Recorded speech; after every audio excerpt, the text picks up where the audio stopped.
Hello, students, and welcome back to Mr. Armstrong Teaches Possessive Nouns. Possessive nouns is today's topic, nouns that show possession of other nouns. Let's get started.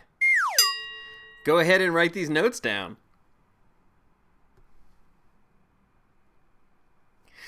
Possessive nouns show possession or that something has something else. Number 2, they are formed by adding an apostrophe and an S. For example, if we wanted to show that Bob possessed something, we would add an apostrophe S to make it Bob's, and then whatever Bob owns or has comes after that. Bob's guitar, Bob's pimple, Bob's friend. Number 3, if the possessive noun is plural and ends with an S, the apostrophe goes after the S. So if we were talking about cats, more than one cat, and we wanted to show that those cats own something together, they share something, they have something in common, we put the apostrophe after the S, and that tells us that it's both plural and possessive. We'll look at some examples, and hopefully that'll clear things up. But first, did you write that stuff down? Do it! Our first example. Let's say we wanted to reference a toy that belongs to a dog, but we want to show it shorter, and we want to use possessive nouns to do it. What's a simpler way to say that? The dog possesses something. The dog has something. So we're going to add an apostrophe S to dog, and then it'll be followed by the thing that dog possesses. And it'll look something like this. A dog's toy. It is a toy that belongs to the dog. Using the possessive noun with the apostrophe S just makes it simpler to express. Let's look at another one.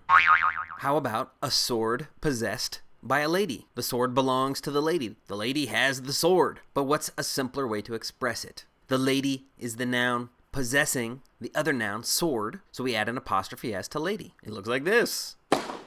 A lady's sword. Simpler. Let's look at some more. How about a donkey owned by Yoda? How would you express this using possessive noun? Go ahead and write it down, and I'll post the answer in a sec. We'll see if you got it. Did you write it down? How about now? Okay, I'll wait.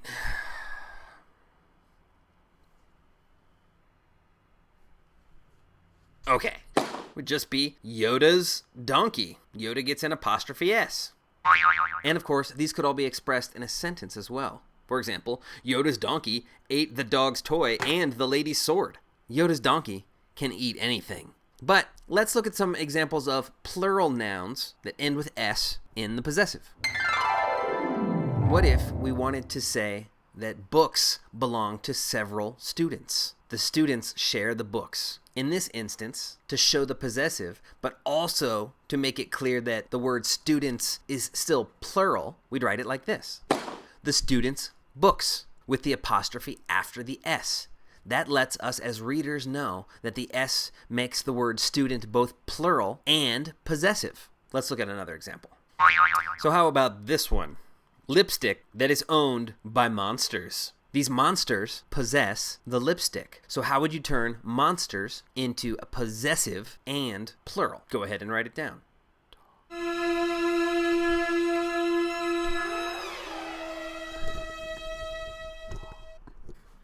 Done?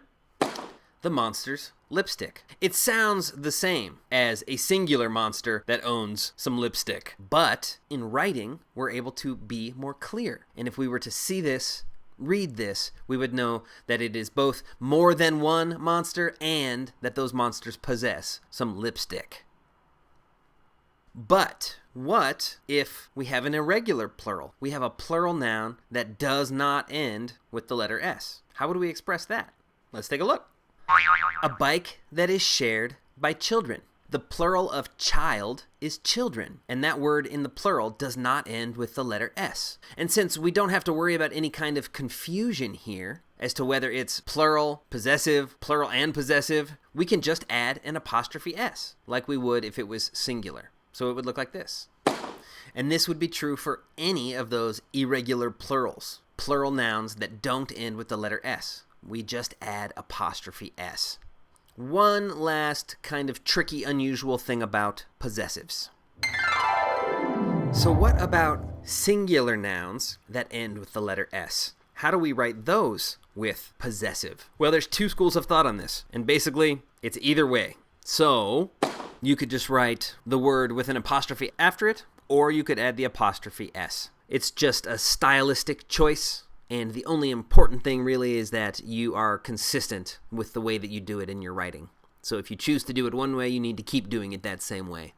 And so once again, if it's a singular noun and it ends with an S, the way to make it possessive is either to add just an apostrophe, or you can go ahead and add an apostrophe S. And that's possessive nouns.